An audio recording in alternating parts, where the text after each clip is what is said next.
Hello legendary Scarybobs, this is Miloš Zaman back at it again, and today we are doing another tier list.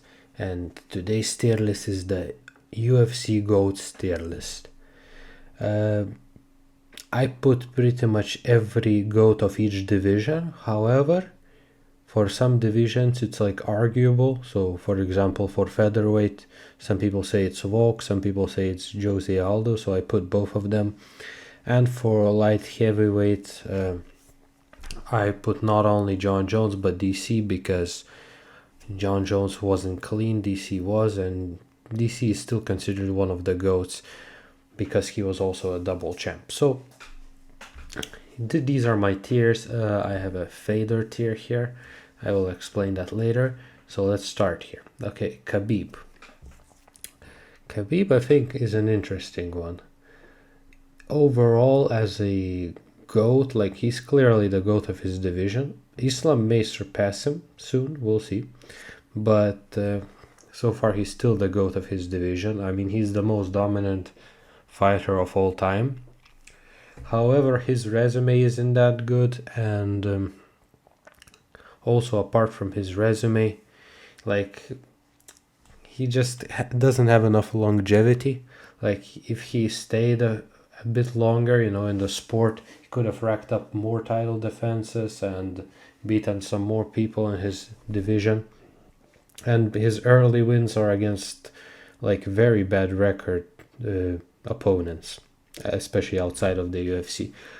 However, I think people overlook his legacy a bit because they say he's a weight bully, but there are so many weight bullies in the sport, and it's like they only really apply to Khabib. They don't really talk about how Alex Pereira is a weight bully, how Paulo Costa could literally fight at heavyweight if he didn't cut weight. But yeah, that's one thing. Another thing is that he is the most dominant fighter. He did have very favorable matchups, but those were the top guys in front of him at the time, so he still fought the top guys.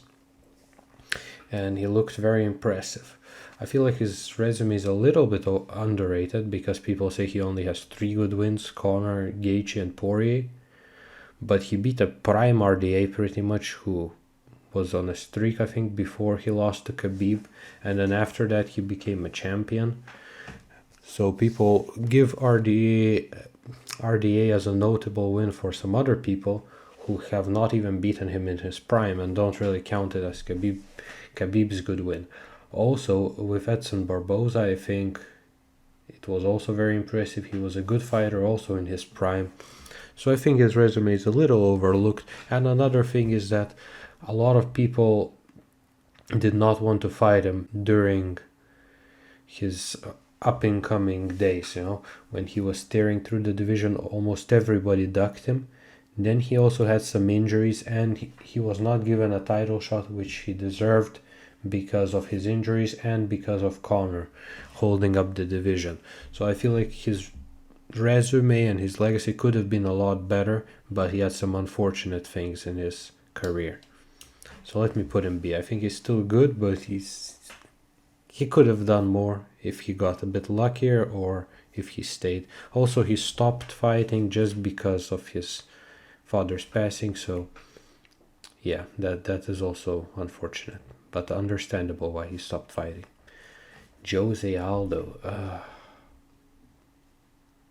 I'm gonna put him A tier. I think he has to be above Khabib. I mean, he had I don't know how many title defenses, maybe 7, possibly 7, but yeah, he was beating up a lot of great people. Yeah, he got beat by Conor, Volkanovski, and Max Holloway, but those are like truly great fighters.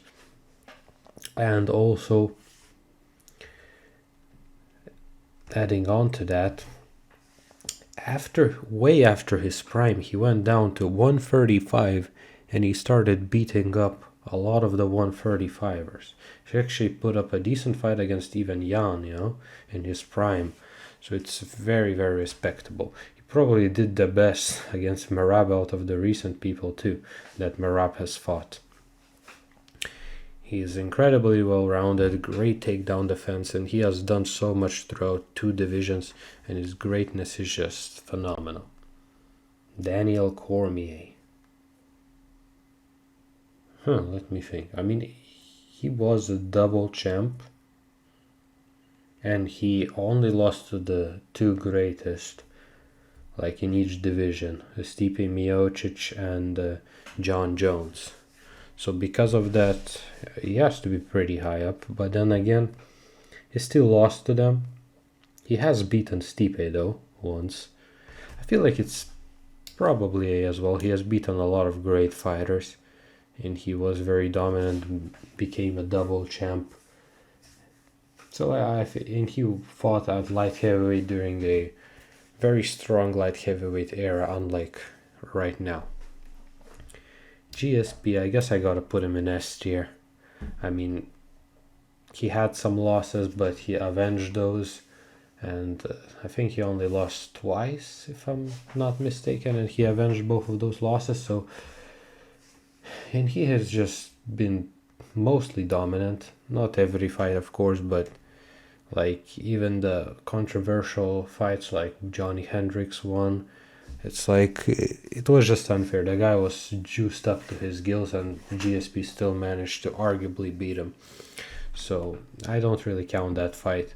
And he did become a double champ. Yeah, he picked Michael Bisping as an easy opponent pretty much, because if he moved up when it was maybe Anderson Silva or something, it would have been a harder fight for sure. But yeah, but still very impressive. Has done so much throughout his career, multiple title defenses, and yeah, there's not much else to be said. Dominic Cruz.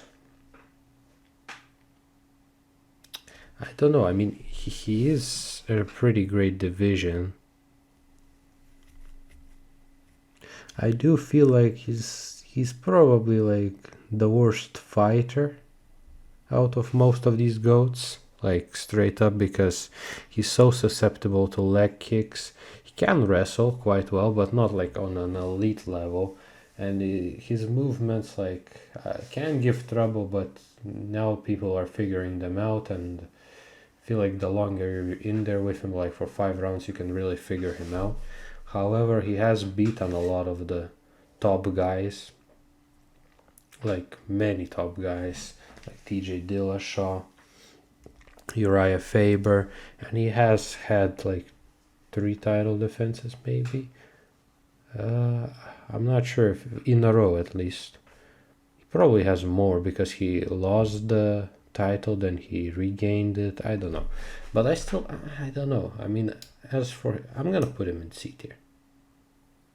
I mean, he has done a lot, and he is a great trash talker, but I just don't feel like he's as much of a threat as most of these other guys. Maybe I shouldn't be ranking it on that.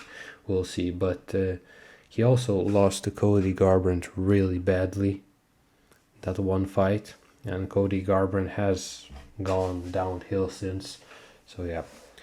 John Jones, I guess, even though I don't like him, I gotta put him in S tier. I mean, he's not my GOAT because I don't know, he's a big cheater. I mean, he got caught a couple of times, but he was probably cheating almost his entire career. He has lost to Dominic Reyes and got gifted a decision, but he fought against the light heavyweight in their killer days pretty much. I mean, most of them were like older veterans, but there were still really, really good fighters, and he beat pretty much all of them. He beat Daniel Cormier twice.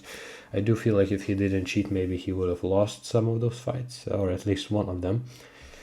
So yeah, he's not my GOAT, but he also became a double champ. I mean, his win against Cyril Gane is overrated, let's be honest, because it is a very easy stylistic matchup. He could be greater if he fought Tom Aspinall even, but I still gotta put him in S tier as of now, even with everything. But yeah, I don't really consider him a GOAT because of that, because of all those things he did. And he's also just a terrible human being, but that doesn't go into this tier list. When I googled, it said he had 13 title defenses. I'm pretty sure that's not like consecutive title defenses, because yeah, he got stripped of the belt. So yeah, but overall, still he has a lot of title defenses, a lot of title wins versus great fighters. Yeah, controversial fighter, but that's where I'm going to place him. Mighty Mouse, I mean, I also gotta put him here. He has the most consecutive title defenses, which is 11, which is very impressive. He has beaten a lot of great fighters like Henry Cejudo twice, actually. He even beat Adriano Moraes when he moved to ONE FC after losing to him, and that guy is like a huge guy and is actually really skilled as well. He's super well rounded, very fast. I think he could go back to the UFC now and beat Pantoja no problem. It's a shame that he left the UFC and does not get the recognition he deserves, but he's a truly great fighter, has done so much. Yeah, his division was weaker, but I feel like flyweight has always been kind of weak. But you can only beat what's in front of you, you know? Stipe Miocic, I don't know. Let me think. Maybe it's C as well. I mean, he had multiple title defenses, but in a pretty weak division. Yeah, I guess I just said that you can only beat what's in front of you, but he has lost as well. I mean, he beat Ngannou, which was impressive, but Ngannou was inexperienced, and then in the rematch he got demolished. He was old, and I feel like the damage has caught up to him. He has lost to DC, but also beaten him. But again, DC was older, and I mean, he wasn't young too, but DC was quite old at that point, and his body wasn't the same. And I feel like, yeah, I don't know, he has lost. He looked good, but yeah, I don't think he's as good as some of these other ones. I know that I put DC higher, but I mean, he has done things in 2 divisions, and light heavyweight back then was something special. So I think I'm gonna put him in C tier. Anderson Silva, I mean, in his prime, he was a beast. He was an absolute beast in his prime. Do I put him A? Maybe, let me think. How many title defenses? Let me check.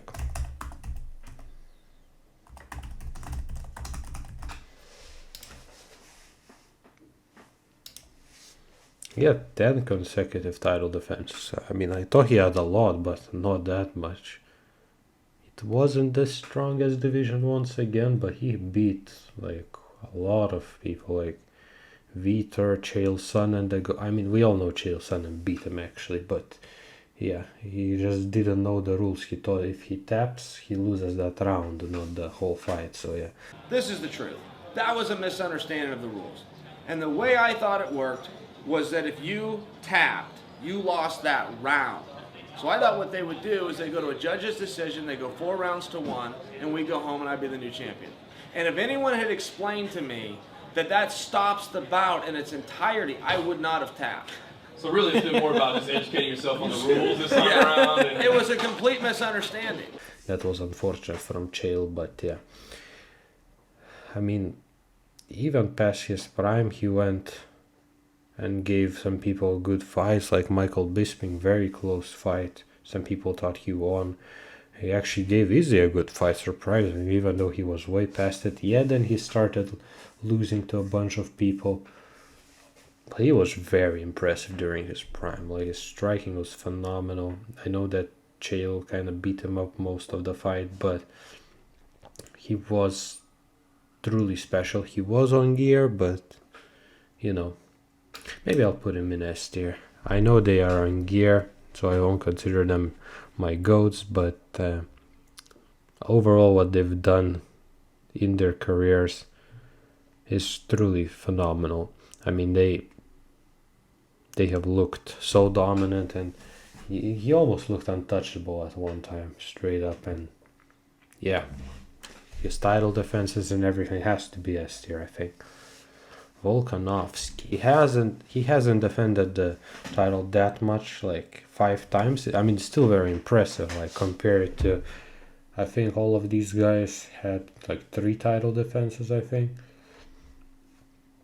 But yeah, his reign has looked phenomenal. I mean, he beat Max Holloway 3 times. The second time, arguably, he lost, but it was a very close fight. It was not a robber either way, but because any of them could have won that night, really, and gotten the decision. But he beat up Max Holloway in the first fight, and then in the third, it was next level beating, straight up.